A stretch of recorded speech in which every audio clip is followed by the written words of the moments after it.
Weekly Roundup, Eye on Shoalhaven Council, week ending 30th of January 2026. This week had a familiar shape: big claims, thin process, and the quiet drift of accountability. We saw how just asking can turn into advocacy without the hard numbers, how governance questions get drowned in procedural fog, and how the real risk in a controversy is often the control environment, not the headline allegation. If people are busy, they'll rely on simple cues. That's why the details matter. Vague explanations don't just confuse, they distort what the public thinks council is doing. 1. Governance, integrity and the paper trail. When police bring a warrant, what does council hand over? Date, Wednesday the 28th of January 2026. This piece uses a New South Wales court decision to ask a very practical question. When police turn up with lawful authority, what exactly does council provide? How is it gathered, and who controls the record? If the quality of internal records and handover processes is weak, that becomes a governance risk for everyone, especially ratepayers who end up funding the fallout. Bottom line, if council can't clearly account for how information is managed and produced under pressure, it's not admin, it's a governance failure. Allegations aren't the point, controls are. Date, Thursday the 29th of January 2026. You don't run a council on vibes. This article takes alleged invoice fraud reporting as a prompt to focus on what actually protects the public: purchasing controls, delegations, invoice verification, separation of duties, and audit flags. Even if no one intends wrongdoing, loose systems are an invitation. Bottom line, the safest council is the one where bad behaviour is hard to do because the systems catch it early. Questions on notice, answers on evasion. Councillor Kemp wasting time and resources again.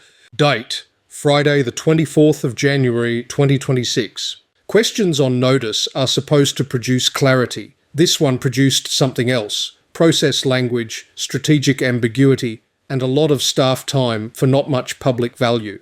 When councillors use questions on notice as theatre or as a fog machine, it's ratepayers paying for the performance. Bottom line, if a question can't be answered plainly, it's either poorly framed or someone doesn't want it answered. Everyone agreed the process questions didn't get asked. Date, Thursday the 29th of January 2026. A centenary celebration sounds harmless until you look at how money, commitments and support are handled. This piece is less about the event and more about the discipline. What was approved, under what framework, and what precedent it sets for other community groups who don't have the same access or political warmth. Bottom line, everyone agreed is not the same as the process was sound. 2. Money, roads and the growth will pay story.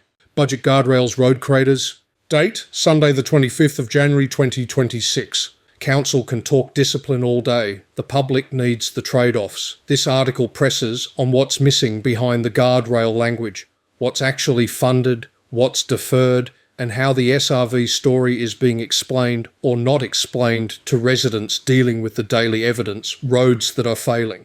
Bottom line, a budget that sounds responsible isn't enough. It has to be legible, comparable, and tied to outcomes people can see.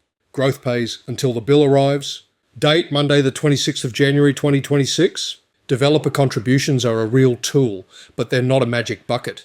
This piece walks through why contributions are legally constrained, nexus rules, why indexation matters, CPI versus construction cost reality, and why timing, delivery and deal-making policies can quietly shift costs back onto general revenue.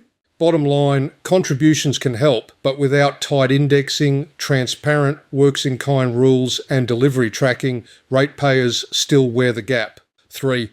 Housing and quick fixes that aren't quick. A working group won't house anyone without hard decisions. Date, Wednesday 28th of January 2026. The Chamber voted 7-6 to create a low-cost rental initiative working group.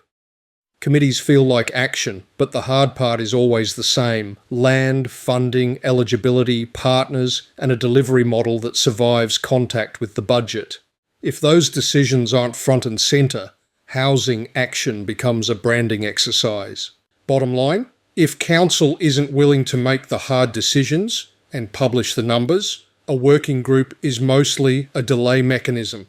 4. Councillor performance and the 7-6 reality. Performance Review, Councillor Wilkins, Year of Planning Power and Political Fractures. Date, Friday the 24th of January 2026. This review reads the year through voting patterns and influence, where power sat, how it moved, and what that meant for planning decisions. It's a reminder that in a tight chamber, one councillor's positioning can shape outcomes well beyond their formal role. Bottom line, in a 7-6 council, consistency and alliances matter as much as speeches, sometimes more. Councillor Gemma Tribe, Shoalhaven's counterweight councillor, in a 7-6 chamber. Date, Monday the 26th January 2026. A profile of what counterweight looks like in practice: steadiness, scrutiny, and the willingness to hold a line when decisions slide toward convenience. It also quietly raises the standard. If one councillor can do the work, why can't more of them? Bottom line, good governance isn't performative, it's persistent, specific, and willing to be unpopular. Councillor Matthew Norris in 2025, The Numbers Game, Principle, Pragmatism, and Pivots. Date, Tuesday the 27th of January 2026. This performance piece frames the year with a simple test. Did the decisions leave the community better off? It tracks pivots, trade-offs, and the gap between numbers rhetoric and real-world outcomes, especially in a chamber where small shifts change everything. Bottom line, pragmatism is fine. The problem is when pragmatism becomes a cover for avoidable compromises. 5. Council capability, credibility, and can't hurt thinking.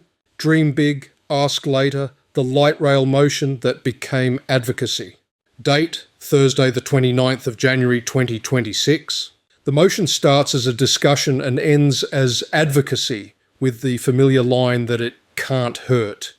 But in councils it often does hurt. Staff time, opportunity cost, and expectations set without a funding pathway. Big ideas need discipline, not just enthusiasm. Bottom line, if council wants to advocate, fine, but show the numbers, the pathway, and the trade-offs. Peacock's unanimous vote, unclear powers. Date, Friday the 30th of January 2026. A simple community nuisance issue turns into something else when the legal basis is fuzzy and the public is left guessing what council can actually do.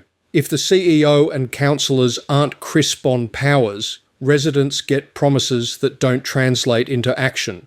Bottom line, being unanimous doesn't help if council isn't clear about its legal tools and limits. Closing. If you only take one thing from this week, process is policy. When process is loose, money leaks, trust leaks, and accountability becomes optional. If you found value here, please share the roundup and subscribe. Visibility is what keeps pressure on the system.